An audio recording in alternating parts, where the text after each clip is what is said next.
de cada um dos 4 componentes. E, ao final, nós teremos uma sessão de perguntas. Por gentileza, eu peço a todos vocês que, por enquanto, mantenham as câmeras e os microfones desligados.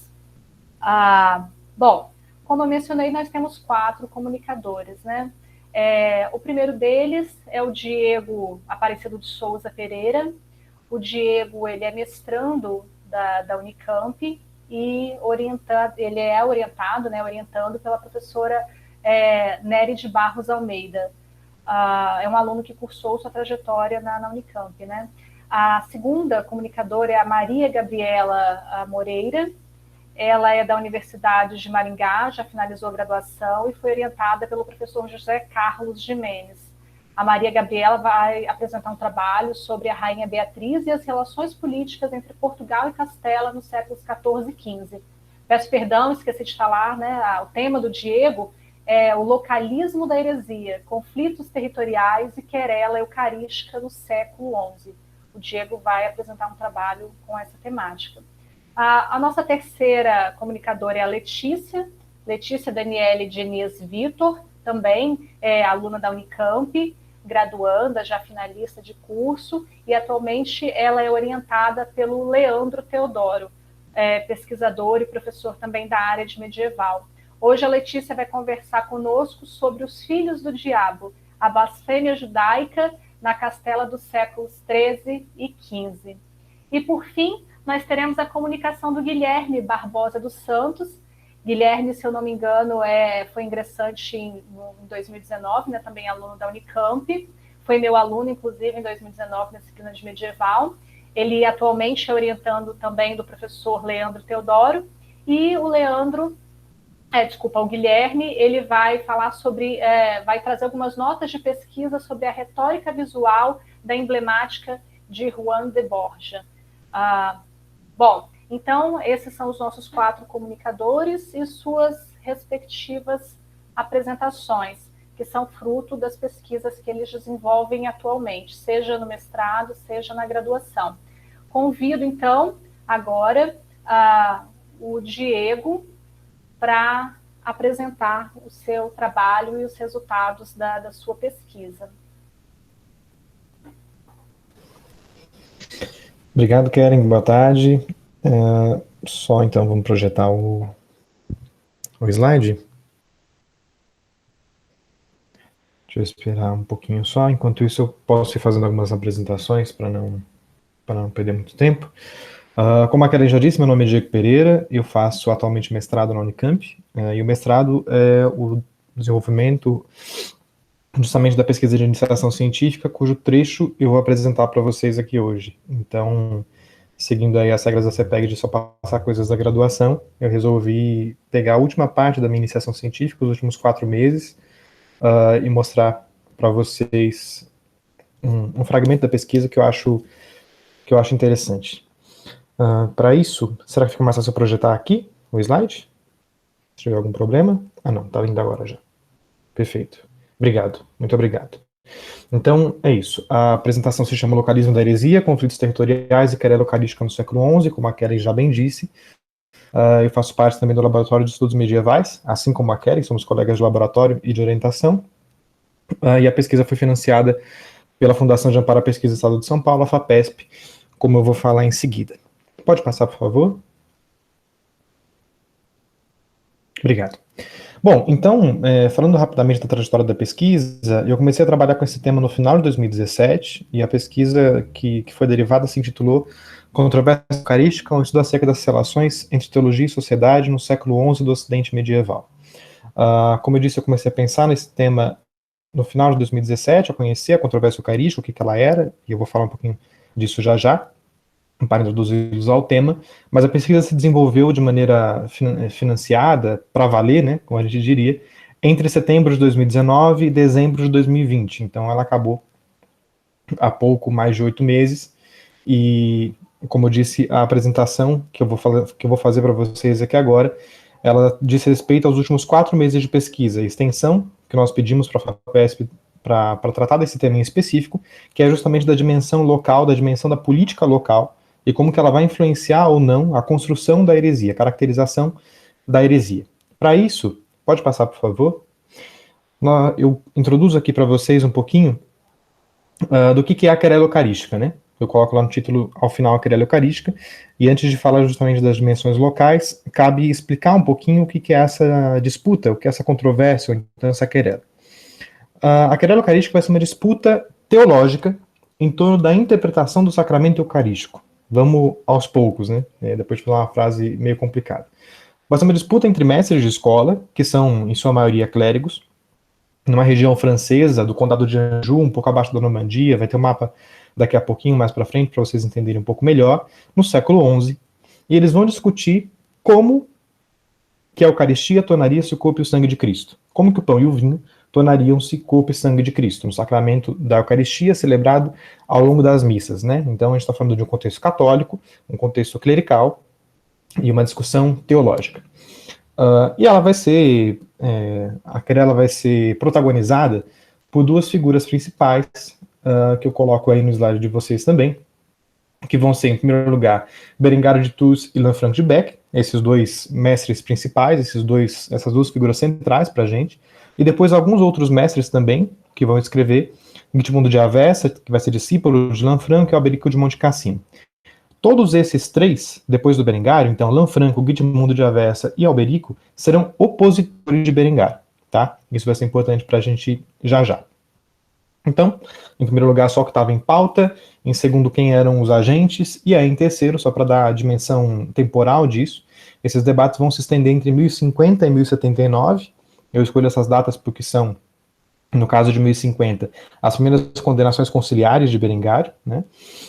E 1079 porque vai ser a última condenação conciliar de Berengário que vai morrer em 1088 aproximadamente, tudo bem?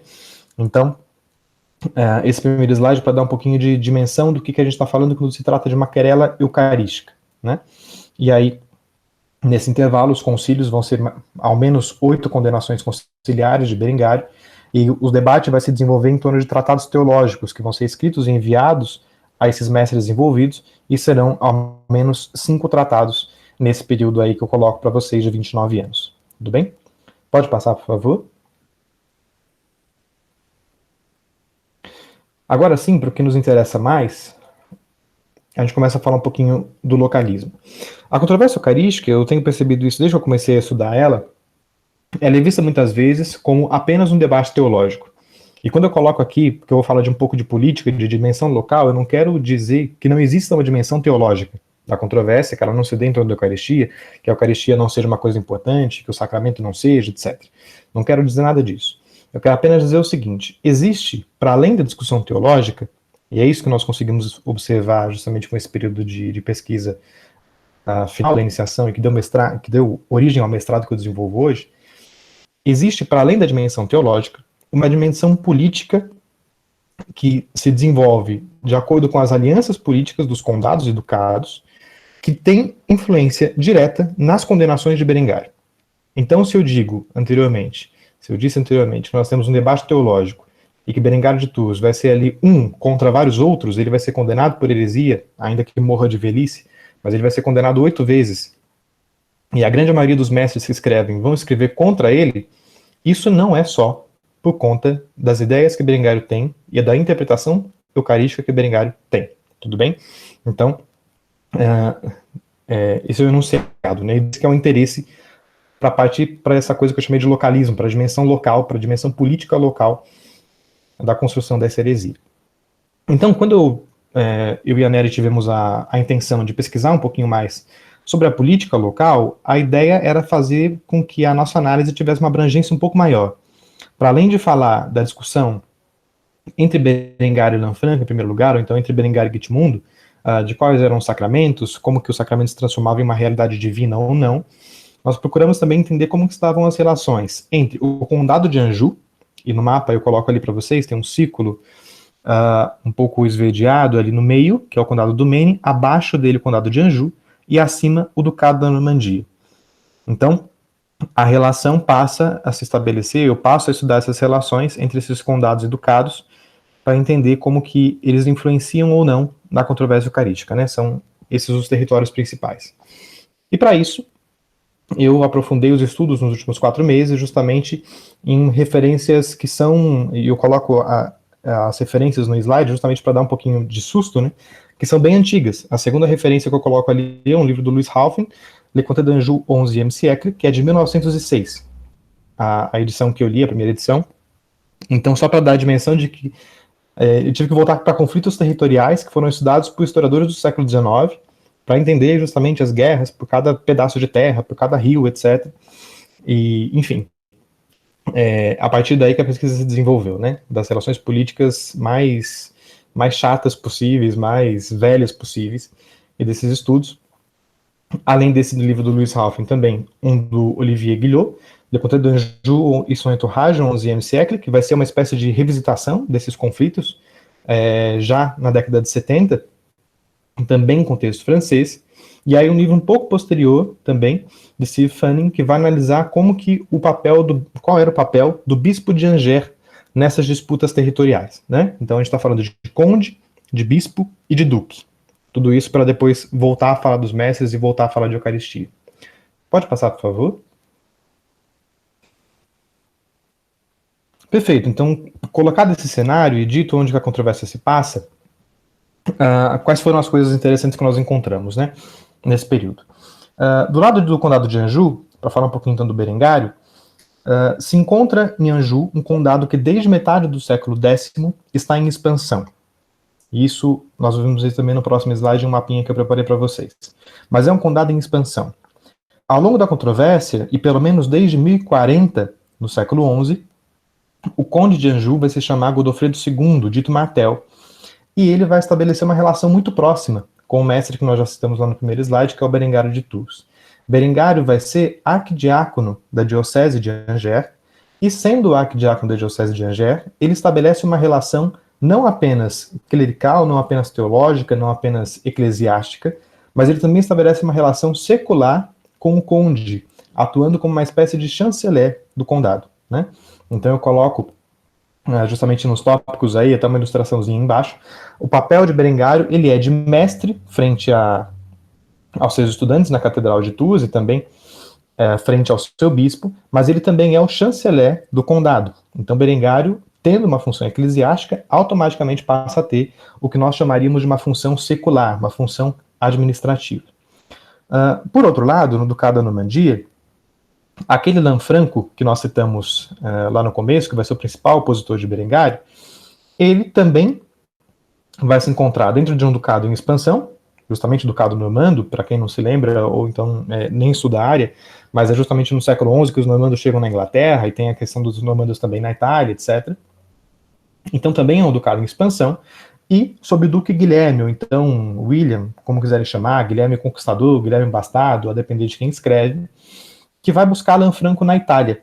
Então Lanfranco é mestre em Pávia, e ele vai ser buscado justamente por Guilherme no século XI para ir para a Normandia. Então eles estabelecem uma relação muito próxima, e Lanfranco também se confunde com a administração do ducado normando.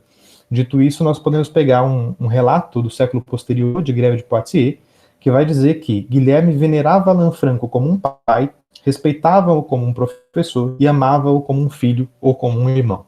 Então, por enquanto aqui nós colocamos as relações, né, estabelecidas entre os mestres que debatem a teologia e também os seus respectivos administradores, os seus respectivos conde e duque, aqueles senhores laicos, senhores locais que estão nesse momento também em conflito.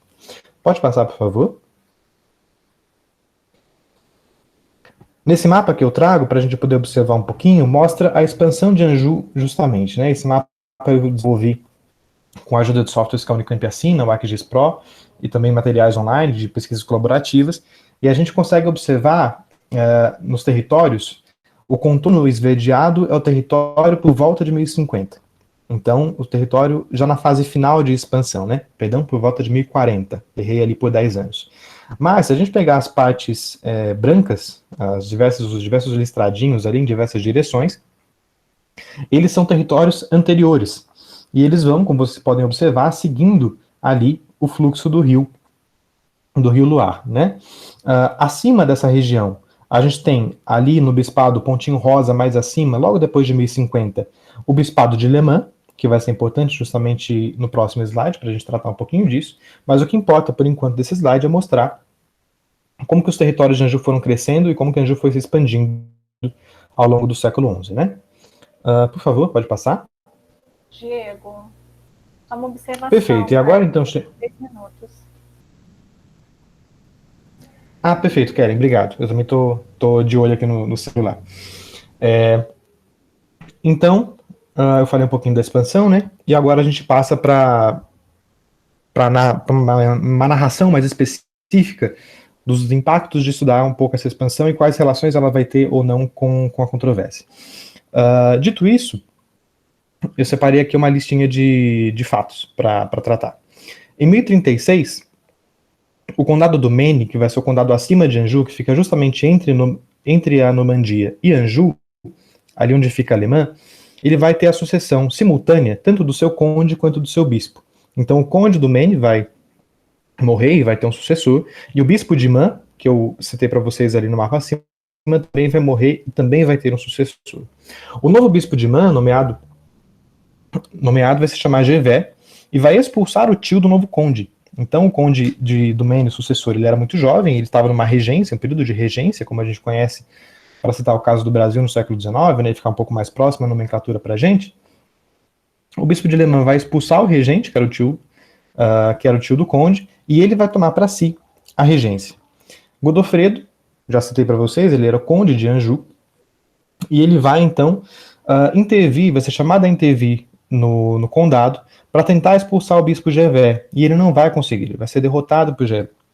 Gevé, então, logo em seguida, ainda mais por volta de 1038, vai casar o jovem conde, do qual ele era regente, com a irmã do principal inimigo de Godofredo, a irmã Berthe, que era de Poitiers, se eu não estiver enganado. Depois eu posso conferir, mas isso também não é um detalhe muito importante. Esse primeiro fato é para colocar para a gente, ainda que seja uma sucessão de coisas muito decoreba ali, né, mas para enunciar o conflito que existe. 10 anos depois, Godofredo vai aprisionar Gevé. Ele vai conseguir entrar no território e vai aprisionar o bispo de Man, que era, nessa época, já aliado da Normandia. Godofredo aprisiona Gevé, e no ano seguinte, entre 1049 e 1050, o Papa Leão IX, que vai começar alguns concílios regionais pela região, convoca Godofredo para um concílio com a seguinte ameaça, digamos, né? Se você não libertar o bispo, você vai ser excomungado. Godofredo não liberta o bispo, não vai no concílio que o Papa chama ele para ir, ele é excomungado e a região também sofre um interdito, ou seja, a região não pode executar os ofícios divinos. No mesmo período, o bispo de Angers, Eusébio Bruno, à época, vai para Roma com Berengário, justamente aquele arquidiácono da Eucaristia que nós citamos, e lá eles vão tentar fazer a defesa de Godofredo. Eles vão tentar, então, que o Papa retire a excomunhão e também retire o interdito. Mas eles não vão ter nenhum sucesso. Entre 1049 e 1052, nesses mesmos anos seguintes, vão ser reunidos na região 7 concílios, e Berengário, na maioria das vezes, condenado junto com Godofredo. Feita essa linha do tempo, o que eu tiro de tudo isso, para concluir já a minha fala, é que os conflitos territoriais de Anjou com a Normandia, enviesados ali, que tomam lugar justamente na disputa pelo território do Maine, vão ser determinantes para que no começo da heresia de Berengário, ou seja, nas primeiras condenações de Berengário seja condenado sem que se leia nenhum tratado seu. Berengário é condenado herege justamente em um momento em que ele é identificado completamente com a política de Anjou. A política de Anjou que está sendo condenada e que está isolada politicamente, tanto do Papa, quanto do rei francês e do imperador germânico, que eu não tive, obviamente, tempo de apresentar aqui para vocês todas as evidências. Então, quando eu falo de localismo da heresia, é justamente a dimensão que se estabelece localmente da política que vai influenciar diretamente na construção do caráter herético de Berengário. Em 1054, por exemplo, quando ele admite a sua fé frente a um concílio, os irmãos conciliares, né, os reunidos conciliares, vão dizer justamente o seguinte: olha, não é possível que ele defenda isso, porque ele já disse anteriormente que ele não acredita em Cristo na Eucaristia, etc. Nós vamos condená-lo porque ele parece estar mentindo. Então, as condenações iniciais de Berengário servem justamente para criar essa imagem que vai se estender ao longo da controvérsia e vão ser basilares para a construção do ideário de Berengário como herege. Tá bom? É isso, muito obrigado.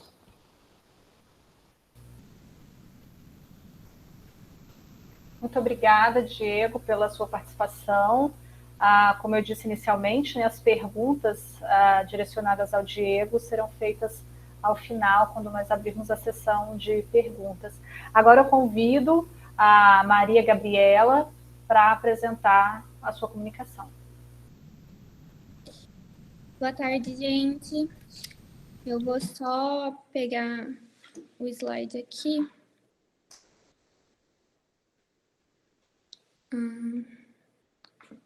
Deixa eu ver.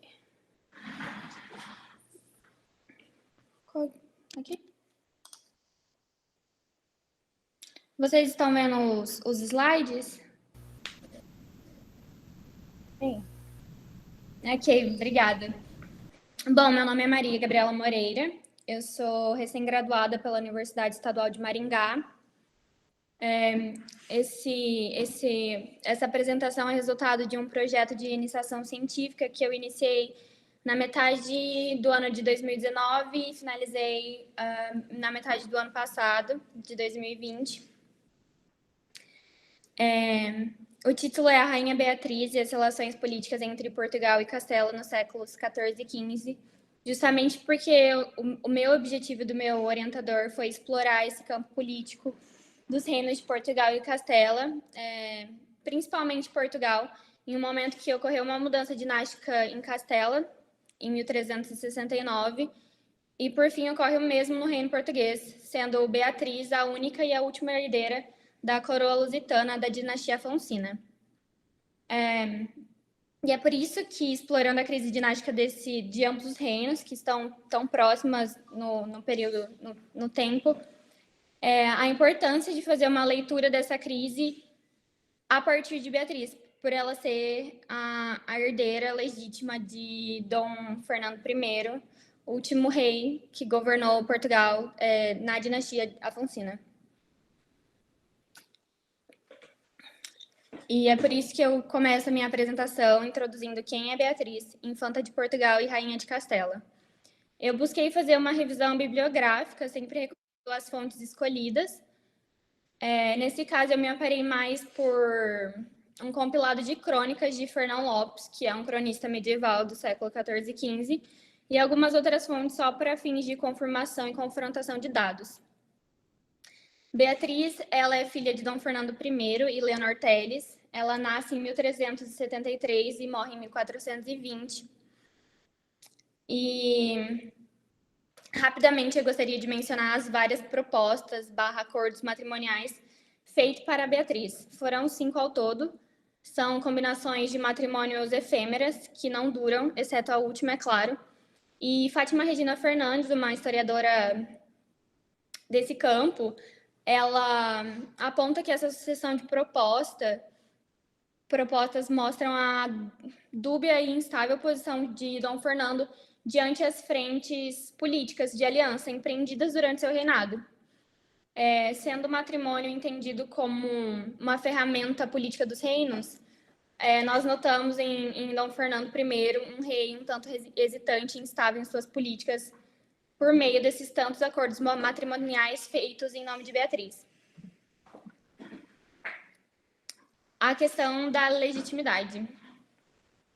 O que acontece é o seguinte, o que antecede esse terreno espinhoso de Beatriz é justamente a mudança dinástica em Castela, que é quando Henrique II, assim nomeado depois de ocupar o trono de Castela, ele assassina o seu irmão, Pedro I, filho de Afonso VI, e assassinando seu irmão, ele ocupa o trono. Henrique II é filho bastardo de Afonso VI, e é claro que isso causa conflito com Portugal, porque Dom Fernando, que também é bisneto de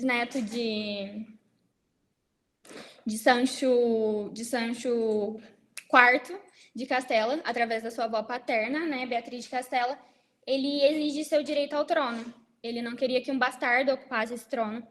Então, acontecem as Guerras Fernandinas, que se caracterizam pela disputa do trono de Castela entre Fernando I de Portugal e Henrique II. Essas guerras são divididas em 3 fases, começando em 1369, finalizando em 1382, e cada um desses períodos de guerra terminou com um tratado de paz. O que acontece é que Dom Fernando perdeu, ele empreendeu essas guerras e ele não teve sucesso. E acontece que o que Dom Fernando fez acabou prejudicando Beatriz, porque essa fogueira que se incendiou foi jogando lenha e mais lenha, porque veio as tensões da nobreza frente à coroa portuguesa, o ódio que se criou contra Castela, e por fim a gente tem esse clima de revolução que arruinará a vida de Beatriz mais tarde. Então, em 1373, no segundo período de guerra, eles assinam o Tratado de Santarém. E 3 anos depois, em 1376, é negociado o casamento de Beatriz e Henrique II, filho bastardo também, um filho bastardo. Eu só queria mencionar esse primeiro matrimônio de Beatriz porque é a primeira vez que a infanta é incluída no jogo político ibérico por meio da proposta matrimonial. Além disso, a humilhação política para Dom Fernando, que transparece desse acordo, né? Ao vincular a sua filha, uma herdeira legítima, a um filho bastardo de outro bastardo. Ainda mais depois dele ter levantado a bandeira de legitimidade contra a causa de Trastâmara. Deixa eu mudar aqui. Não, eu quero mudar. Ué, o que aconteceu aqui? Ai, agora foi, desculpa.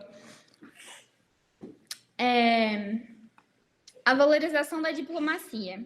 Eu queria mencionar esse tópico porque, como a gente está falando da questão entre as relações políticas de Portugal e Castela e as guerras fernandinas, que envolveram inúmeros tratados ao final desses períodos de conflito e paz,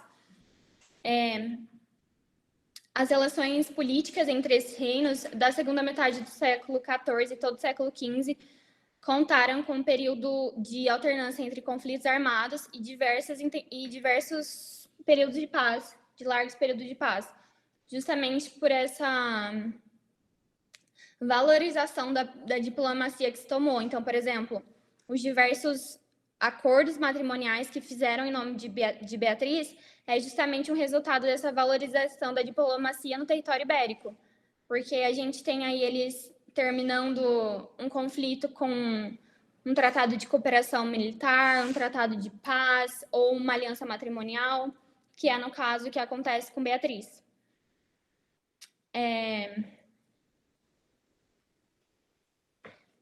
Segundo Fernandes, que eu já citei, essa movimentação em torno do trono castelhano evidenciou uma transformação nos conceitos e estruturas jurídicas e sociopolíticas, uma vez que é possível notar uma revisão dos conceitos de legitimidade e traição amparadas pelo direito comum.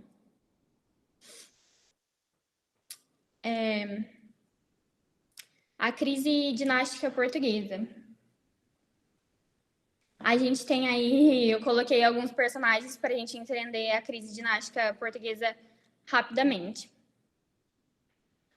Então, primeiro a gente tem o conflito pela legitimidade dinástica e o triunfo das dinastias bastardas, tanto no reino português quanto no reino castelhano. Que vai no reino castelhano, no caso, Henrique II, né? Henrique Trastâmara, que vai iniciar a dinastia de Trastâmara, e Dom João I, mestre de Avis, que vai iniciar a dinastia de Avis em Portugal.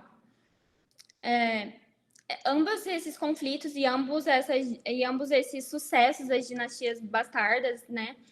Eles condensam os novos referenciais para o trono nesse terreno espinhoso que é a sucessão dinástica. Beatriz de Portugal, por exemplo, mesmo sendo a depositária do direito ao trono português, ela não o ocupa. E a terceira guerra e última guerra fernandina com Castela ocorre em 1382, como eu já mencionei. E aí a dona Leonor Teles, que está aí na tela, que é a esposa de Dom Fernando, rainha de Portugal, e muitos outros nobres entenderam que o melhor seria uma união com Castela, tanto para os interesses portugueses quanto para terminar o conflito. E isso seria de que forma? Colocando ambas sobre a mesma família real. É por isso que eles promovem a assinatura do Tratado de Salvaterra dos Magos, em 6 de abril de 1383, no qual previa o casamento de Dona Beatriz com Dom João I de Castela. Esse tratado se preocupou com todas as possibilidades de sucessão, propondo como última opção que o monarca castelhano Dom João viesse a ser rei de Portugal. E aí o que acontece? Dom Fernando morre, o trono fica vago, e a disputa para ver quem iria ocupar o trono ela é incendiada. A gente tem Beatriz, que, né, está prometida no acordo a Dom João I de Castela. A gente tem Leonor Teles, que fica como regente, e Dom João Mestre de Avis, um filho bastardo, meio-irmão de Dom Fernando, que vem aí para ocupar o trono. Na crônica de Dom Fernando, escrita por Fernão Lopes, encontra-se passagens que demonstram a aversão do conselho e mesmo do povo ao casamento do rei português com Leonor Teles. E eu queria ler para vocês uma dessas passagens, que diz assim: desagradou muito a todos os da terra a maneira como o rei nisto procedeu, e não somente aos grandes e fidalgos que amavam o seu serviço e honra, mas ainda ao povo comum, que disso teve grande sentimento. De nada serviram as razões que os dos conselhos alegaram, dizendo que não era bem casar com tal mulher como aquela, que era a mulher de seu vassalo, e deixar os casamentos de infantas, filhas de reis, como o rei de Aragão e o rei de Castela, com tanta honra para ele e acrescentamento para o reino.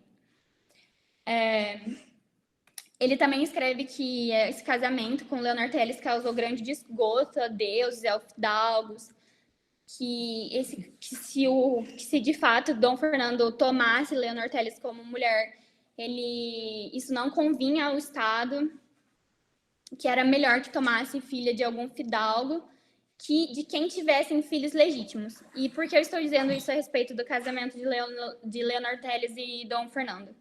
É porque é a partir daí que Fernão Lopes começa a construir uma narrativa de legitimidade de Dom João, mesmo ele sendo bastardo, e de ilegitimidade a Beatriz. Então, a herdeira do trono, a depositária do trono, ela tem a sua imagem manchada já na escrita de Fernão Lopes. E ainda que de forma sutil, essa questão da legitimidade de Beatriz se sobrepõe nesses trechos, quando afirma que o rei de Portugal deveria escolher a filha de um fidalgo que lhe desse filhos legítimos, deixando implícito nas palavras de Fernão Lopes que Leonor Teles não poderia ser a mulher que traria filhos legítimos ao rei. E a questão é que Leonor Teles já tinha sido casada antes de se casar com Dom Fernando. E é justamente isso que eles alegam, né? Por ela já ser mulher de um vassalo. O status social de Leonor Teles nunca foi questionado. Ela vinha, assim, de um status mais alto, mas ainda assim, na narrativa de Fernão Lopes, ela é muito criticada. Deixa eu mudar. Isso. Novamente, a gente tem algumas passagens que eu coloquei aqui, né? Por que o trono fica com Dom João e por que não com Beatriz? E além desse descrédito pelo casamento de Dom Fernando e Leonor Teles, a gente tem um crédito dado pelo povo ao próprio Dom João Mestre de Avis. Então, tem passagens que Dom Fernão narra, né? Arraiá, aquele de que for o reino o levará. Dom João teve esse apoio do povo miúdo, né? Especialmente da população lisbonense, tanto que eles ajudaram a matar o conde João Fernandes, que era um homem próximo de Leonor Teles. E não foi o único assassinato que eles cometeram, eles também cometeram assassinato de um bispo que estava agindo em prol dos interesses castelhanos ali no reino. Então, esses dois assassinatos condensam quem eram os inimigos naquele momento na visão do povo. quem estava aliado aos interesses castelhanos e quem estava a favor de Leonor Teles. E aí acontece revoltas, né? Não só em Lisboa, mas a de Lisboa é a maior. E Leonor Teles acaba deixando a cidade. Ela que tinha sido posta como regente naquele tratado, primeiro, né, quando Beatriz e Dom João quando fica acordado esse casamento entre Beatriz e Dom João de Castela, e eles vão verificar como ficaria a sucessão do trono, caso, né, Dom Fernando viesse a falecer, e tinha ficado acordado que, enquanto Dom João e Beatriz não tivessem um filho na idade de 14 anos, Leonor Teles ficaria como regente, rainha regente do reino português, o que não ocorre. Ela foge, ela vai embora, ela deixa Lisboa e ela procura exílio em outra locação. E é dessa forma que a crise é instaurada em Portugal após a morte de Dom Fernando. Maria Gabriela, o seu tempo se esgotou. Se você puder finalizar, já estiver próxima da finalização, agradeço. Eu vou falar então aqui sobre o fim da crise. A figura de Beatriz, ela é sempre na crônica, ela sempre está atrelada a Dom Fernando e Dom João. Beatriz, apesar de ser figura central nesse período, ela não se sobressai. Então, quem é vangloriado é Dom João. E esse casamento de Dom João e Beatriz, né, Dom João de Castela, representa a castelinização do reino. Então, para o povo que pretendia que Portugal continuasse como um reino independente e neutro, isso era muito ruim. E aí, no fim, claro, tem inúmeras operações de cerco, né, e de muitas cavalgadas em território inimigo, tem combate em campo aberto. Em 6 de abril de 1385, tem nas cortes de Coimbra o mestre de aviso, Dom João I, ele é aclamado como rei de Portugal. Após isso, ainda tem uma última batalha que Dom João de Castela tentou, e novamente ele não teve sucesso. E isso finaliza, né, o término da dinastia Afonsina em Portugal e o início da dinastia de Avis. É isso. Obrigada. Obrigada, Maria Gabriela, pela sua apresentação. Eu peço a Letícia para que, então, inicie a sua comunicação. Bom, gente, oi, como a Kellen bem disse, eu sou a Letícia, né, eu sou aluna do 5º ano da graduação em História, e aí antes de eu começar tudo, eu só vou falar que eu não preparei slide nem nada, então eu vou mudar a tela para o texto, caso tenha algum comentário, eu vou pedir para vocês falarem por voz, tá, Kellen, porque aí eu não vou conseguir ver. Mas, enfim, então, como eu estava dizendo, né, eu sou aluna do 5º ano da graduação em História e atualmente estou desenvolvendo uma pesquisa sob orientação do professor Dr. Leandro Alves Teodoro e fomento da Fundação de Amparo à Pesquisa do Estado de São Paulo, a FAPESP.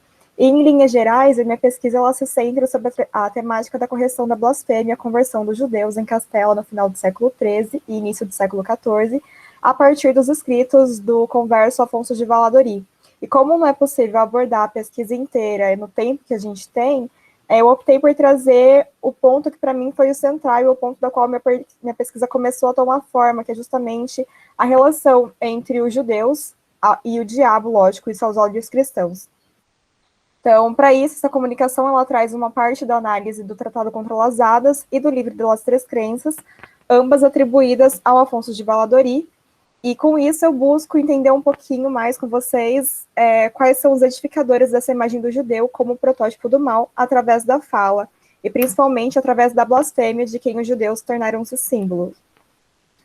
Então, passando já mais para a comunicação, né, Filho do Diabo, como está no título, Filhos do Diabo, blasfêmia judaica na Castela do século XIII e XIV, Filhos do Diabo é a expressão usada no Tratado contra as Hadas para se referir aos judeus, ressaltando a maldade que reveste seus ditos e o falso testemunho que, através da fala, o povo de Israel lança contra Deus. O documento castelhano, escrito na primeira metade do século XIV e atribuído ao ex-rabino e converso Afonso de Valladolid, enfatiza o poder contido na palavra e na língua, descrevendo esta última como revestida de uma capacidade de gerar a vida ou condenar à morte ao homem. Retirado do livro de Provérbios, número 18, o uso dessa máxima bíblica reflete um contexto europeu de consolidação de uma nova categoria de pecado mortal, os pecados da língua, vinculando isso a um cenário no qual o diabo tornava-se uma figura cada vez mais sólida no cotidiano cristão medieval. Então, entre acusações de mentira, enganação, negação de verdade e diversas outras direcionadas aos judeus, o documento da margem é a compreensão da preocupação com os pecados da língua em Castela entre fins do século XIII e início do século XIV, sobretudo com a blasfêmia, o primeiro e mais grave dentre aqueles que compõem a lista hierárquica dessa nova categoria de pecado que emergia.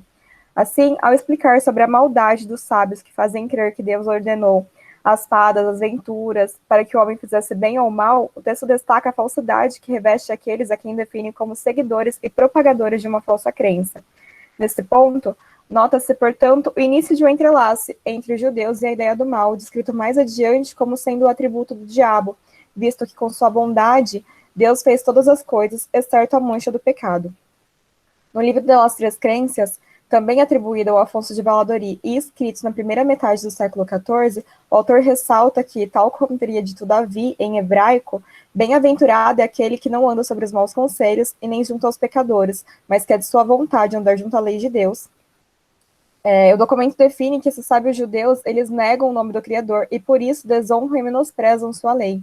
Fica prescrito logo adiante que o nome de Deus deve ser honrado, e por negá-lo, esses que o fazem não são sábios, mas sim corrompidos, aborrecidos, fechados em sua maldade, não havendo nenhum deles que possa fazer o bem, pois são todos enganadores. Tomando como pressuposto tais dizeres, ainda que uma apresentação e uma contextualização prévia desses documentos tenha se feito ausente, suas prescrições permitem compreender dois pontos essenciais ao período castelhano em que se inserem. De um lado, o forte teor antijudaico que circulava por Castela, no período descrito, e que colocava o judeu, o outro por excelência da cristandade, como símbolo do mal. Por outro lado, as fontes revelam uma intensa preocupação com os pecados da língua e com o uso da palavra como meio de ensino da fé, de modo que, enquanto externo ao discurso cristão, às margens da comunidade, porém interno ao seu território, a fala dos judeus tornava-se alvo de especial atenção e passava a exemplificar aquilo que não deveria jamais ser dito pelo bom e virtuoso fiel. Na intersecção dessas duas vias, uma terceira parece tomar forma. Isto é, se havia uma intensa preocupação com a fala por entender a língua, que a língua possuía um imensurável poder de ferir, que era capaz de impulsionar o pecado ou conduzir à salvação, pois constituía-se, acima de tudo, como uma porta inerente para o mal, a fala dos judeus, grupo já revestido pelo mal que dominava, tornava-se símbolo da blasfêmia e ganhava o centro do palco de uma ação corretiva que tinha como finalidade última, a desnaturalização dos preceitos judaicos e a naturalização da doutrina cristã. Nesse processo, o incentivo à conversão e ao batismo representavam, sobre a ótica cristã, a oportunidade de um renascimento do ser e um apagamento de seus pecados anteriores, quando ainda pactuavam, tal como descrevem ambas as fontes, com uma lei sem salvação, gerida por mentiras. Dessa forma, no seio da construção ibérica sobre a fé judaica, vê-se as marcas de um antijudaísmo enraizado e ascendente e legalizado pelas partidas de Afonso X. Para Caro Baroja, esse repúdio aos judeus pode ser explicado a partir de 4 argumentos. O primeiro deles seria, então, uma hostilidade fundamentada por um argumento religioso que se sustentava na acusação de deicídio. O segundo ressalta um fundamento socioeconômico articulado sobre a profissão desempenhada pelos judeus, sobretudo pela prática da usura, e potencializada pelo momento de crise vivido por Castela nos séculos XIII e XIV.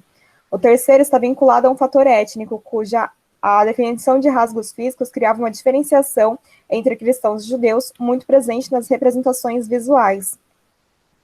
E o quarto e último, por sua vez, apresenta um aspecto psicológico que conferia aos judeus uma inteligência especial para o mal. Seguindo essa perspectiva, Cantera Montenegro argumenta que, a partir disso, fruto de um sentimento e de um ideário antijudaico, difunde-se então uma imagem pejorativa dos judeus, personificando-os como ideal de maldade, e a partir disso, com frequência, fica sugerida a presença do próprio diabo ao lado do povo de Israel, influenciando suas ações e falas. Cabe nesse ponto, portanto, ressaltar uma ambiguidade que geria o órgão da fala nesse período. Ao mesmo tempo que a língua era entendida como órgão dissoluto, impúdico, grandiloquente, enganador, maledicente, dominado pelo diabo e agente ativo de desonras proferidas contra Deus e contra toda a fé cristã, esta língua, no caso, assim como o discurso falado, era compreendido também como instrumento reformador de hábitos e importante a partir do século XIII para a composição da própria liturgia cristã. No caso específico da Diocese da Coroa de Castela, entre fins do século XIII e início do século XIV, a fala se tornava um dos mecanismos de expansão da pastoral católica em meio ao momento de promoção dos rudimentos da fé cristã. Em decorrência dos avanços da Guerra de Reconquista e da expansão das terras cristianizadas, o incentivo ao uso e ensinamento de falas virtuosas se mostrava um modo de expandir a fé, de manter um domínio sobre as terras tomadas através de uma ação catequética pautada na coerção, bem como combater a ameaça representada pelos pecados, sobretudo aqueles cometidos pela boca, que ameaçava a fixação do cristianismo nos novos territórios.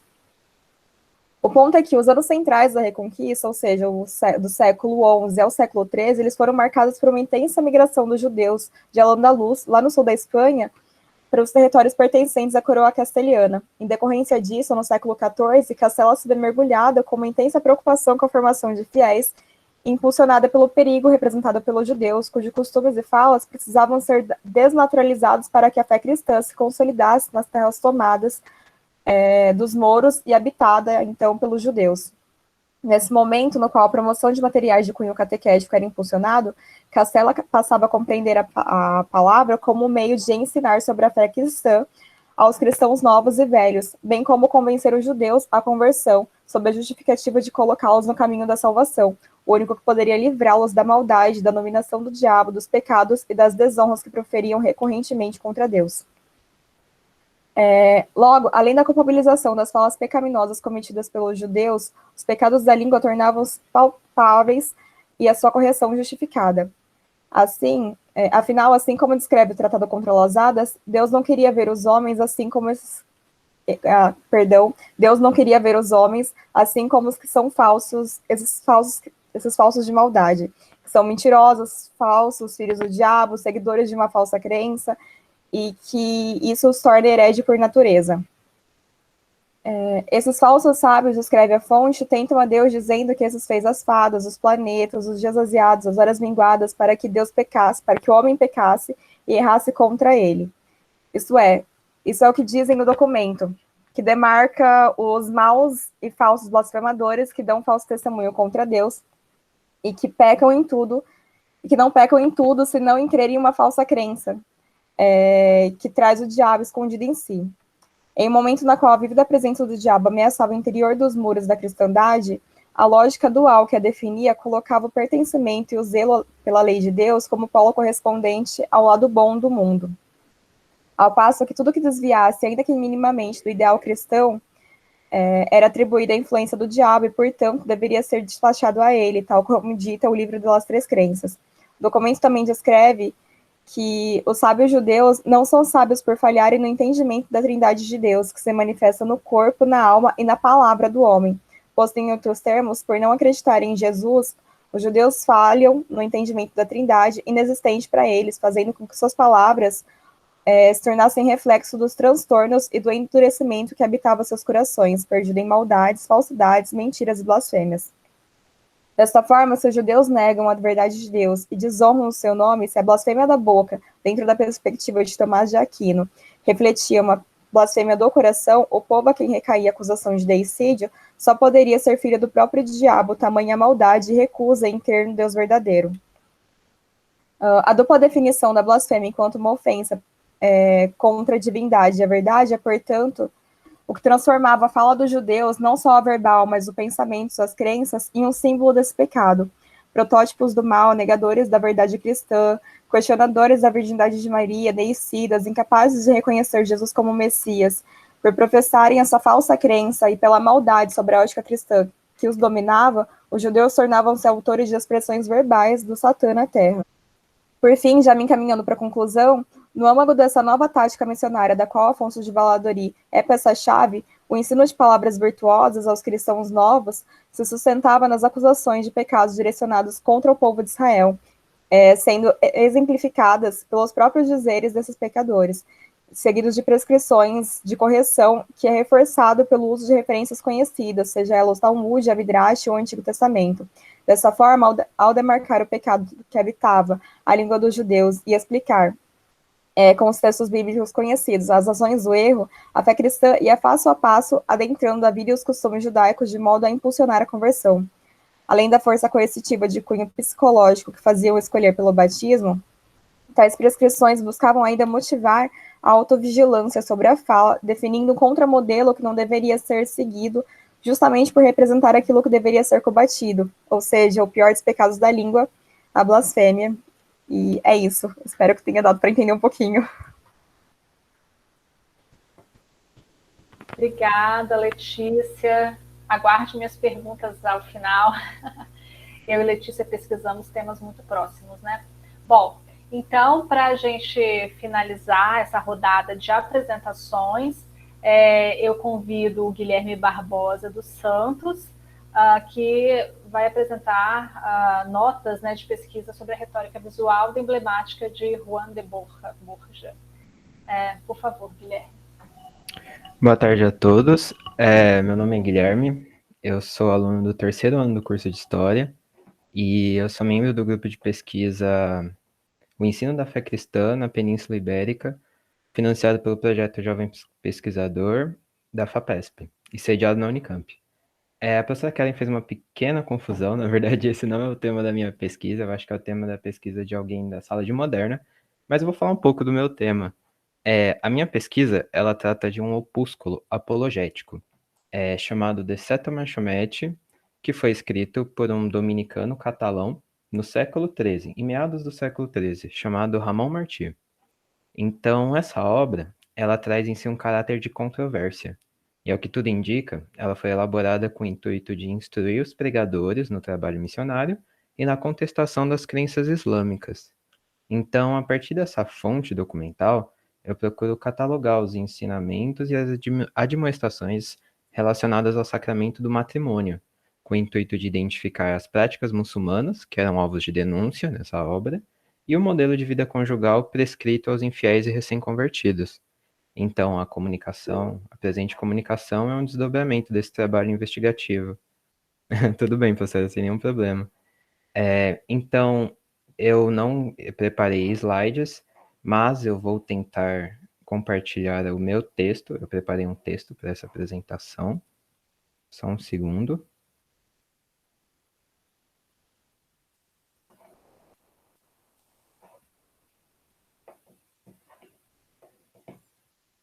Eu não sei se vocês estão conseguindo ver. Alguém pode confirmar? Acho que foi. Bom, o título o título é As Admoestações ao Matrimônio Muçulmano e o Modelo Ideal de Vida Conjugal no Opúsculo de Seta Machomet. Na celebração do Quarto Concílio de Latrão, realizado em 1215, a Igreja Católica estabeleceu diretrizes que visavam a manutenção da dimensão catequética e a maior inserção da Igreja no cotidiano da sociedade. O intuito era colocar em prática um plano de reformulação da atividade pastoral, no qual a instrução doutrinária dos clérigos e a promoção de rudimentos da fé católica ocupassem um lugar central.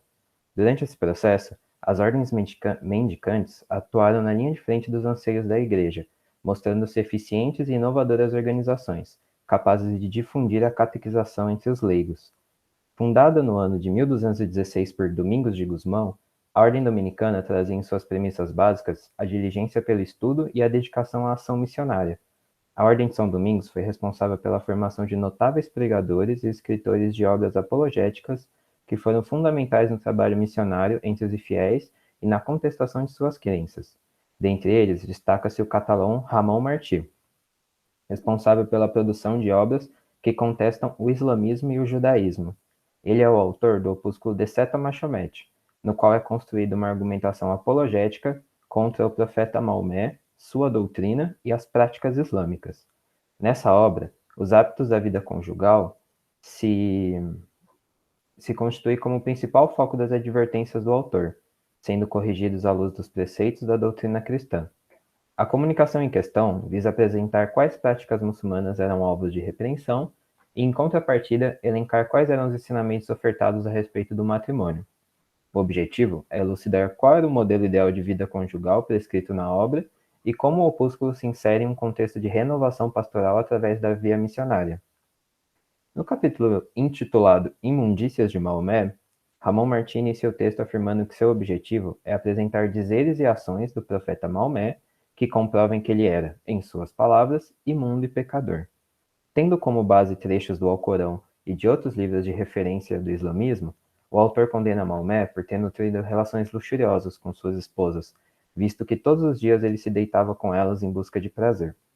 Outro motivo de reprovação se revela através de um depoimento de Aisha, a primeira esposa do profeta, no qual ela assume que costumava manter relações sexuais com seu marido, mesmo quando se encontrava menstruada, recorrendo a um lenço que evitasse o contato dele com seu sangue. Além disso, Maomé afirma ter recebido a permissão de seu Deus para tomar como esposa qualquer mulher que desejasse se entregar a ele, sendo ela casada ou não. A reprimenda de Ramon Martí a essas práticas é fruto do entendimento de que, num casamento de acordo com os preceitos cristãos, o coito deve ser realizado apenas para fins de procriação. Ao contrário disso, o falso profeta mantinha relações sexuais diárias para saciar seus desejos carnais, o que se configura como um pecado da luxúria. Isso é comprovado, uma vez mais, pela revelação de que ele se deitava com Aisha mesmo quando ela estava menstruada. O sexo realizado conforme o depoimento é inadequado porque não visa a procriação, visto que a semente do homem não é lançada diretamente na mulher. O fato do falso profeta ter estipulado a si mesmo a permissão de tomar qualquer mulher como esposa corrobora com a sua distorção dos valores sagrados do matrimônio, atentando inclusive contra casamentos alheios.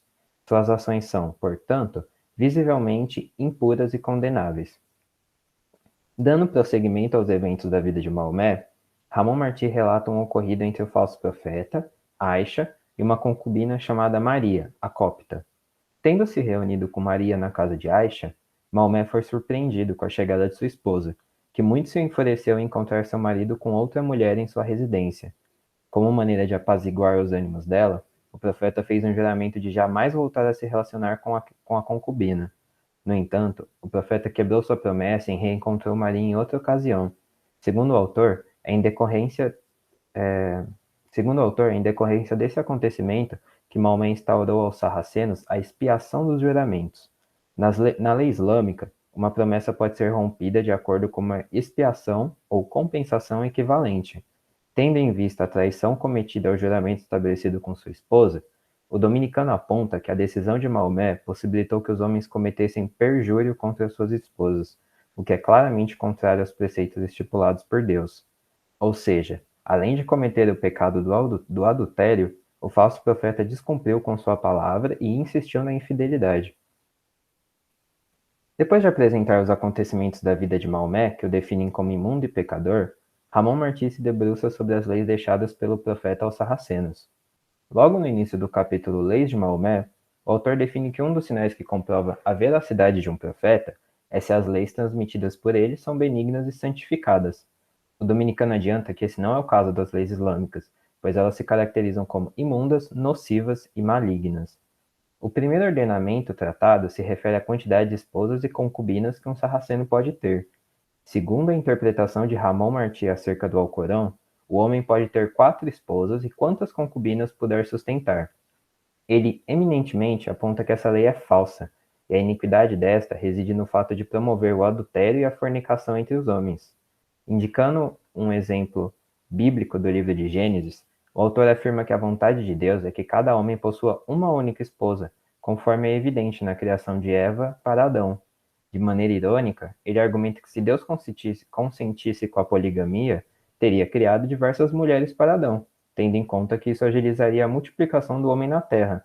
O exemplo de Adão e Eva é significativo para demonstrar que apenas um tipo de vínculo matrimonial foi permitido por Deus desde a criação, sendo ele definido por uma relação monogâmica e única entre um homem e uma mulher. Qualquer união que fuja à regra se constitui como uma transgressão dos preceitos divinos e da lei natural. A próxima prescrição revelada no capítulo tem relação com o repúdio das esposas. De acordo com Ramon Martí, o Alcorão institui que na hipótese de um marido repudiar sua esposa 3 vezes, ela deve se deitar com outro homem antes de voltar a se relacionar com seu esposo. Segundo o dominicano, essa prática é claramente contrária à lei de Deus, tendo em vista que dissemina o adultério e rompe o contrato sagrado estabelecido pelo matrimônio. Além disso, esse ordenamento é injusto, porque não trata o homem e a mulher como iguais na relação conjugal, considerando que a permissão do repúdio é dada unicamente ao marido. Essa acusação é feita tendo como base o casamento católico, que se constitui como um pacto sagrado e igualitário entre um homem e uma mulher. Como parte desse contrato, a mulher deve entregar ao marido o que é dele por direito e vice-versa, atentando-se, contudo, às leis e aos preceitos estabelecidos pela doutrina cristã. A maneira como os sarracenos tratam suas esposas, na opinião de Ramon Martí, é desprovida de sensibilidade e não leva em conta a fragilidade inerente ao sexo feminino. A falta de consideração que os muçulmanos nutrem por suas mulheres é uma vez mais apontada na condenação feita ao matrimônio temporal estabelecido por Maomé.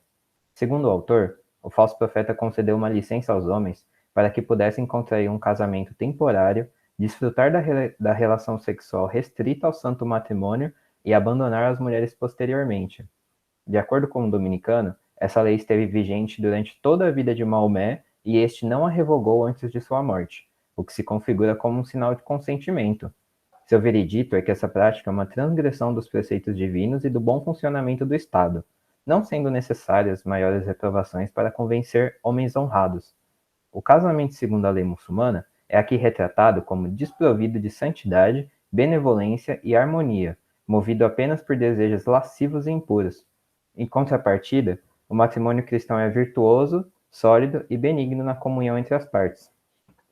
Acerca das relações sexuais no âmbito do matrimônio, Ramon Martí parte sua crítica de um trecho do Alcorão, e atribuindo aos estudiosos sarracenos sua interpretação errônea, afirma que Maomé permitiu que os homens praticassem o sexo anal com suas esposas e concubinas.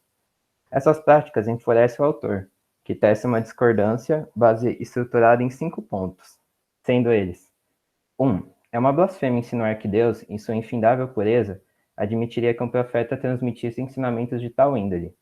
2. Sendo Deus o ordenador do universo, essa prática pecaminosa jamais poderia ser fruto de sua vontade.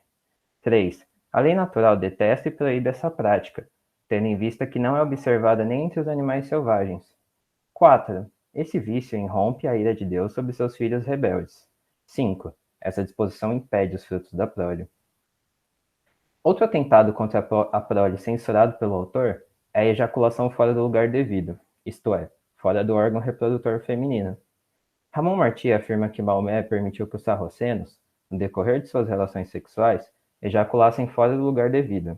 Essa prática é condenada porque impede a reprodução humana, o que contraria o ordenamento bíblico de crescer e multiplicar-se pela terra.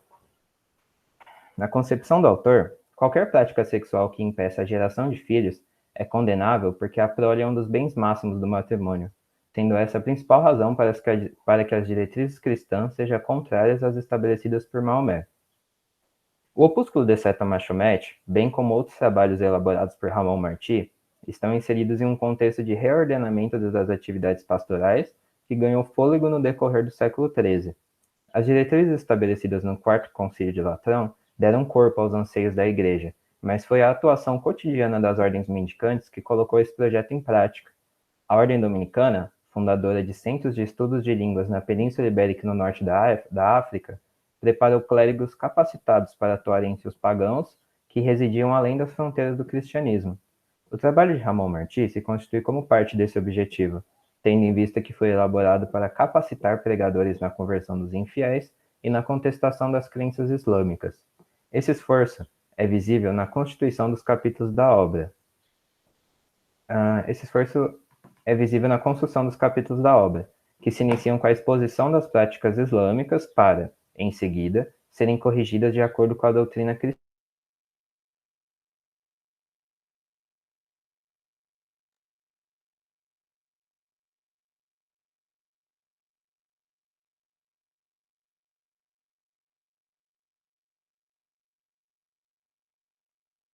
Contato em sua jornada, fornecendo-lhe as ferramentas necessárias para enfrentá-los. Esse material poderia ser estudado e consultado com frequência, estando sempre à disposição para auxiliar os missionários em suas atividades. No caso dos que fossem desafiar intelectuais sarracenos em debates apologéticos, a obra também conta com ponderações acerca dos feitos e da doutrina estabelecida por Maomé, prevendo argumentos para expor as inconsistências do islamismo através dos feitos e dizeres de sua figura fundadora. Bom, eu agradeço a todos e eu encerro a minha apresentação. Obrigada, Guilherme. Me desculpe mais uma vez por ter falado errado o seu título, né, de apresentação. Bom, agora nós abrimos a segunda sessão, que é de perguntas. Vocês podem escrever perguntas aqui no chat, direcioná-las, né, aos comunicadores, ou podem também abrir o microfone e fazer a pergunta para todos, de modo geral, se for o caso, ou para alguns em específico.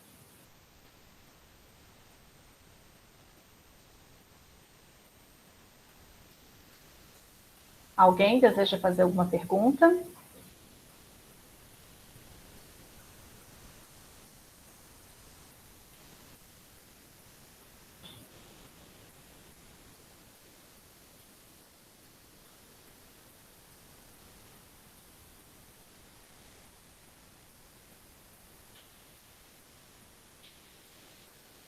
Bom, se nenhum dos convidados deseja fazer por hora uma pergunta, eu gostaria de fazer algumas perguntas para os nossos comunicadores. Nós vimos que o trabalho do Diego e da Maria Gabriela, eles mostram a importância, né, da gente estudar também os territórios de modo conectado. Ali o Diego, né, estuda territórios mais próximos, né? A Gabriela estuda 2 reinos, né, Portugal e Castela, mas a importância de se estudar essa conexão entre os territórios, a política e as histórias pessoais. Eu acho que estudar essa conexão é importante para a interpretação das fontes históricas e a construção dessa narrativa sobre o passado. Então, a gente consegue verificar como, no caso do Diego, né, esse localismo, os conflitos ali interpessoais acabam recaindo, por exemplo, sobre a condenação desse religioso e sobre a escrita e a proposição de algumas decisões mesmo dentro da igreja, que a gente percebe que, em parte, possuem, né, essa influência política. Sobre o trabalho da Letícia, eu gostaria de te fazer uma pergunta, Letícia. É possível? Pode fazer sim. Eu gosto muito, né, quem me conhece sabe que eu gosto muito desse tema apresentado pela Letícia, é o meu tema de pesquisa, e a Letícia muito bem falou sobre esse anti-judaísmo, né, e como os judeus eles eram vistos como filhos do diabo, representantes do diabo, é uma parte da representação que os cristãos construíram para os judeus na Idade Média. E você fala da fonte, né, do Afonso de Valladolid, que, na verdade, ele é o judeu, talvez o primeiro de grande destaque aí no século XII, né, na Idade Média, o judeu se converte ao cristianismo e passa a escrever, a fazer apologia anti-judaica, né? Eu acho que no contexto da Península Ibérica ele é o primeiro e um dos mais importantes, né? Porque ele abre caminho para os demais que virão nos séculos posteriores. Bom, e aí você falou muito, né, dos judeus que blasfemam e tal, mas eu gostaria que você comentasse para a gente o que o Afonso de Valladolid comenta sobre o Antigo Testamento. Porque no Antigo Testamento que os cristãos utilizam, no Antigo Testamento há uma parte, né, que é utilizado pelos judeus, que são os 5 primeiros livros, né, o que nós chamamos, os que os cristãos chamam de Pentateuco. Esses 5 primeiros livros, eles compõem a Bíblia hebraica. E a Bíblia hebraica, ela é a lei dos judeus. Então, o que o Afonso de Valladolid comenta sobre o Antigo Testamento, sobre esses livros que compõem a Bíblia hebraica, que fazem parte do Antigo Testamento, que é também a lei dos judeus? O que ele comenta sobre isso? Pois quando ele critica os judeus, que os judeus se baseiam numa lei errônea, que os judeus professam, né, blasfêmias, será que isso também, ao criticar, ele também não está criticando, de certo modo, a própria lei cristã, já que a lei cristã ela é composta pelo Antigo Testamento e pelo Novo Testamento? Então, como que fica essa crítica do Afonso de Valladolid em relação ao Antigo Testamento, que é utilizado tanto pelos cristãos, como é a base, é a lei utilizada pelos judeus? Bom, primeiro eu queria falar que essa pesquisa tem grande influência, assim, de quando a gente fez o tópico lá no final, acho que 2019, 2018, acho que as suas aulas me motivaram muito a começar a pensar nesse tema. Então, primeiro, obrigada, né? E pensando mais a respeito do Afonso de Valladolid, ele é um expoente, acho que é uma figura-chave para tentar entender um pouco sobre uma nova tática missionária que começa a se formar em Castela.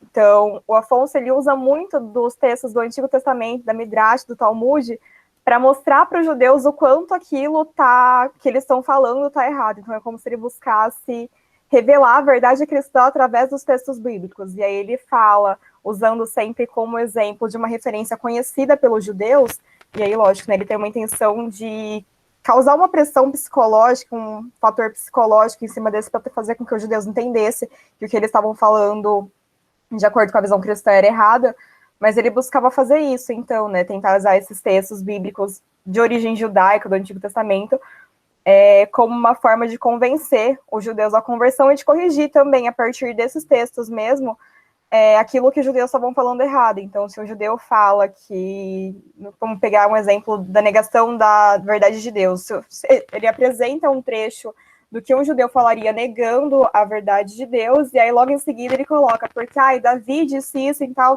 texto, e aí ele coloca, geralmente, nesses dois documentos ainda aparece muito, né? Não é todo o escopo documental que eu analiso mais dois, que é o Resposta ao Blasfemo e o Livro do Zelo de Deus. Deu branco agora, mas enfim, ele traz esses dois documentos que são atribuídos a ele traz, então, o trecho falando o que os judeus falam que está errado, e aí ele apresenta uma versão em hebraico, às vezes, em seguida ele coloca em latim, então sempre tentando criar esse ar de familiaridade para que os judeus entendessem, a partir desses textos que eram textos judaicos, o porquê que aquilo que eles estavam falando errado e sempre vai idealizando e valorizando ao máximo possível a verdade cristã para tentar convencer a conversão. É mais ou menos isso. E vale lembrar que esses apologistas, né, antijudaicos, né, do século XIII em diante, né, já para o final da Idade Média, eles sempre destacam que os judeus, do momento no qual eles viviam, são diferentes dos judeus da época de Cristo, porque Cristo também foi um judeu, né?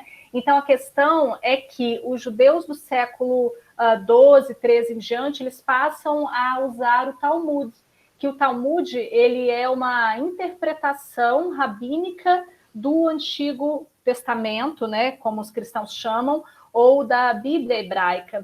Então, esse seria o problema para esses pensadores, para esses teólogos, ou como para o Afonso de Valladolid. O problema é o judaísmo talmúdico. O problema é o fato de os judeus usarem como lei também para guiar as suas vidas, não só a Bíblia hebraica, mas a leitura que esses rabinos fizeram sobre a Bíblia hebraica e o resultado disso que foi o Talmud. Então, eles eram judeus talmúdicos. Então, e não conseguiam, e aí sim não conseguiam enxergar, né, que o Antigo Testamento ou a Bíblia hebraica, ela foi importante naquela época, os judeus tiveram um papel antes da chegada de Cristo, mas depois da chegada de Cristo o pacto foi refeito, e aí sim, não aceitar esse pacto refeito a partir de Cristo e continuar utilizando essa lei, entre aspas, ultrapassada, que seria, né, o Antigo Testamento ou a Bíblia hebraica, esse era o problema. Como, por exemplo, não aceitar ou não praticar o batismo, assim como Jesus foi batizado nas águas, né? Os judeus continuavam praticando o pacto com Deus a partir da carne, né? Cortando a carne a partir da circuncisão. Então, o maior problema é esse, de eles olharem para esses judeus do século XII em diante e verem como os judeus talmúdicos, os judeus que seguem mais o Talmud, que é uma interpretação da Bíblia hebraica, do que a Bíblia hebraica em si. Então, uma das maiores justificativas é essa, né? E também lembrando que o Antigo Testamento era visto como ultrapassado perante o Novo Testamento, porque o Novo Testamento representa um novo pacto com Deus. E o Antigo Testamento é um registro de um pacto anterior, antes da vinda de Cristo.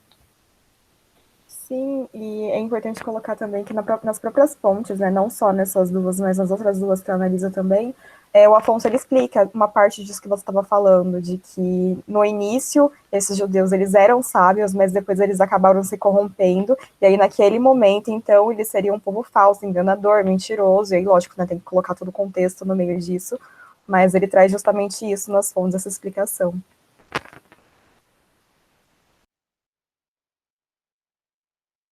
Eu tenho outras perguntas para os outros colegas também, mas eu vou aguardar. Alguém quer fazer alguma pergunta pelo chat ou abrir o microfone?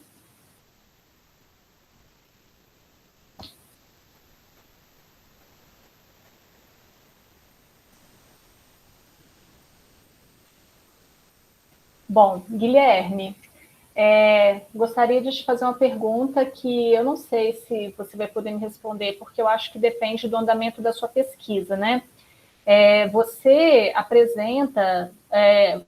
apresentou, né, uma parte da representação da teologia cristã, e no caso a partir da fonte de Ramon Martí, sobre o casamento cristão e muçulmano, né? Como se olhava para o casamento cristão e como se olhava para o casamento muçulmano. E aí, no caso, fazendo essas críticas, né, ao casamento muçulmano e à religião islâmica também. Bom, você pretende abordar ao longo da sua pesquisa, eu sei que está bem no início, né, mas você pretende abordar ao longo da sua pesquisa fontes muçulmanas sobre o casamento, para fazer esse paralelo, como as fontes cristãs olham, né, para o casamento muçulmano e como realmente o casamento muçulmano é retratado pelas fontes muçulmanas, ou mesmo no Alcorão. E se em algum momento também da sua pesquisa, já que você fala, né, do casamento muçulmano, e quando se fala do casamento muçulmano, também as fontes mostram o outro lado, né, como é o casamento cristão. A gente está aí no século XIII, no momento de reafirmação do casamento como sacramento perante a igreja. Você pretende estudar, então, como a igreja transformou o casamento em um sacramento? Isso vai fazer parte da sua pesquisa em algum momento? Eu agradeço a pergunta. Começando pela segunda pergunta, na verdade, eu não pretendo, por enquanto, pelo menos nesse projeto específico de iniciação científica, ir pelo lado de como a igreja configurou esse casamento, né, essa reafirmação do sacramento do matrimônio, principalmente a partir do século XIII, enfim. Não pretendo ir para esse lado por enquanto. Em relação às fontes muçulmanas e fazer essa espécie de paralelo entre o casamento cristão e o casamento muçulmano, as fontes muçulmanas, elas acabam sendo um pouco de difícil acesso. A maioria delas estão em árabe, e as que foram traduzidas, pelo pouco conhecimento que eu tenho até agora, elas são traduzidas para o francês, para o latim, enfim, principalmente para essas línguas. Algumas no latim e depois para o francês. Eu tenho feito curso de francês, mas por enquanto eu também não pretendo fazer esse estudo comparativo. O meu foco, por enquanto, nessa pesquisa especificamente, é entender quais são as admoestações feitas ao casamento muçulmano, porque elas são muito evidentes no livro, na obra. Por exemplo, a questão das leis de Maomé, que são problematizadas, de 10 leis problematizadas pelo autor, 6 delas têm relação ou com o casamento ou com uma ética sexual, que dentro do contexto se entende que a ética sexual ela está dentro do casamento. Então, ou a ética sexual, ou as relações sexuais, ou a própria estrutura do casamento em si. Então, ela é bem recorrente, foi o que me chamou a atenção para isso e acabou sendo o direcionamento da minha pesquisa. Então, a minha ideia é estudar essas administrações, ver o que está sendo problematizado ali, e entender, a partir dessa problematização, qual é o modelo de vida, o modelo ideal de vida conjugal que está sendo construído ali pelo autor. Então, por enquanto, seria esse o objetivo da iniciação científica. Agora, em desdobramentos futuros da pesquisa, em outros níveis até da graduação ou da pós-graduação, eu acho que seria interessante, sim, fazer todo esse balanço entre o casamento cristão e o casamento muçulmano. E eu te falo mais, entre o casamento judaico, porque em Al-Andalus, ou mesmo na Península Ibérica Cristã, a gente tem um diálogo e uma presença das 3 religiões monoteístas, e islamismo e judaísmo lidam muito diferente com a relação sexual dentro do matrimônio. Os rabinos, eles não têm, por exemplo, nenhuma preocupação, nenhum objetivo de controlar a relação sexual dos casais. Então, se a igreja tem um objetivo de controlar, são tantas vezes por ano, não pode no domingo, não pode nos feriados santos, é só para a procriação, assim como no casamento muçulmano, no casamento judaico também, não há por parte dos rabinos e por parte do Talmud nenhum objetivo de controlar essas relações. O sexo, ele é livre ali dentro do casamento. O que o casal faz nas quatro paredes não interessa para os rabinos, não interessa para o judaísmo. O que interessa é eles procriarem, que é o que está escrito no Gênesis, né? Crescei e multiplicai-vos. Então, os judeus, por exemplo, tinham muitos filhos, né? Na Idade Média, os mais ortodoxos até hoje também, porque eles seguem à risca esse preceito que está dito ali também em Gênesis. Então, a posição, a quantidade, a única questão do casamento judaico é com o sangue, né? Porque o sangue ele é visto como impuro. Então, o casal não poderia manter relações sexuais no período menstrual da mulher, e aí tem os rituais de purificação da mulher depois desse período menstrual. Eu acho que com os muçulmanos isso não existia, né, nesse período, com os judeus sim, e no puerpério, né, que é o período depois que a mulher dá à luz, aí tem alguns dias, eu acho que 40 dias, não me recordo ao certo, mas é um período também onde a mulher não pode ser tocada, não pode ter relação com o marido, e para ter ela precisa passar por rituais de purificação. Então, mantendo esses rituais de purificação, não há nenhum controle sobre o sexo dentro do casamento, no matrimônio, posições e frequência, quais objetivos. Então, eles podem usar o corpo da melhor forma possível, e a mulher judia, por exemplo, ela tem o direito, segundo as interpretações dos rabinos, né, e aí são interpretações diversas do Talmud, ela tem o direito de sentir prazer na relação, porque o prazer feminino na relação sexual é uma das obrigações do marido. Ele tem que saciar a sua esposa nesse sentido, para trazer harmonia ao casamento e trazer filhos saudáveis, filhos de bom caráter, e aí tem uma série de explicações e de interpretações sobre isso, né? Mas talvez, pensando lá no futuro, seja algo interessante para você pesquisar, né? Esse diálogo das três religiões em relação ao matrimônio e ao sexo no casamento. É interessante, eu não sabia sobre essa questão do sexo dentro da religião judaica, então eu achei bem interessante. Eu comecei minha pesquisa relativamente recentemente, né? Fazem 8 meses agora.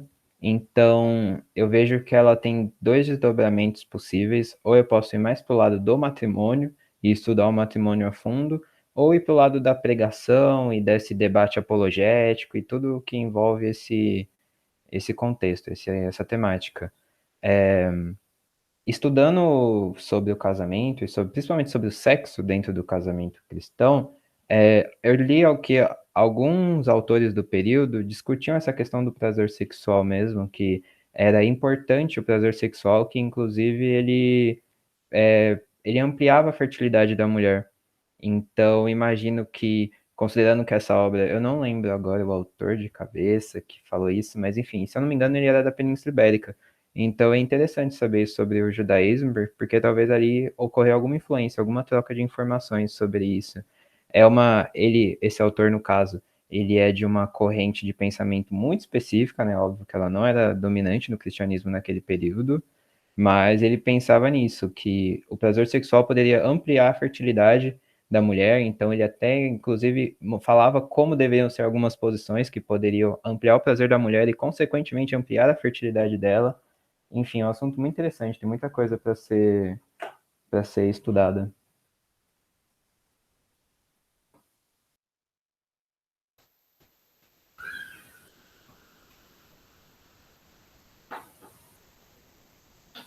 Mais alguém? Alguém deseja fazer alguma pergunta? Ao Diego, a Maria Gabriela, Letícia, Guilherme? Não?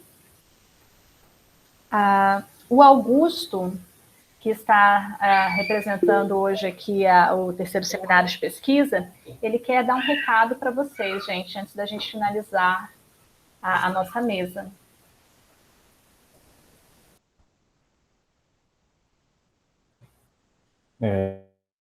Boa tarde a todos. Em nome da comissão organizadora do terceiro seminário de pesquisa e ensino da graduação em História do IFISH da Unicamp, eu queria agradecer, né, primeiramente, as comunicadoras e os comunicadores pelas excelentes apresentações. Eu particularmente gostei bastante, especialmente porque não é uma temática que eu conheço muito, então pude conhecer vários aspectos distintos, foi bem interessante. Queria agradecer a Kellen pela mediação e aos ouvintes, né, que ao longo das apresentações a gente teve bastante ouvintes, né, agora deu uma diminuída com o final delas, mas foi muito interessante. Acredito que esse espaço de apresentações e diálogos é muito importante, ainda mais no contexto um pouco sombrio que a gente vive. Além disso, eu queria passar alguns avisos que, em respeito à paralisação nacional do funcionalismo público, que ocorreu hoje e foi aderida pela Associação dos Docentes da Unicamp, a Dunicamp, a comissão organizadora da CEPEG decidiu pelo cancelamento da mesa que correria hoje à noite, intitulada Pesquisa em ênfases de História da Arte e Patrimônio Cultural. A mesa seria ministrada pelas duas docentes da universidade, a professora doutora Patrícia Menezes e a professora doutora Cristina Meneghello. A gente agradece pela compreensão e, por hoje, essa era a última das mesas do dia. A gente encerra também essa semana, retornando quinta-feira da semana que vem, então convido a todos para participar e, no final, agradeço bastante. Muito obrigado.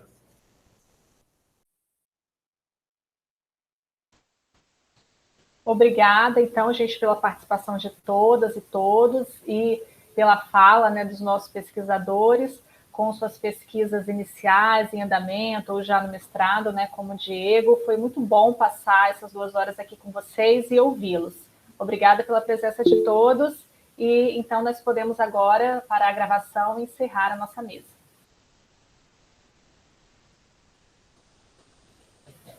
Os comunicadores podem ficar mais um minuto, por favor?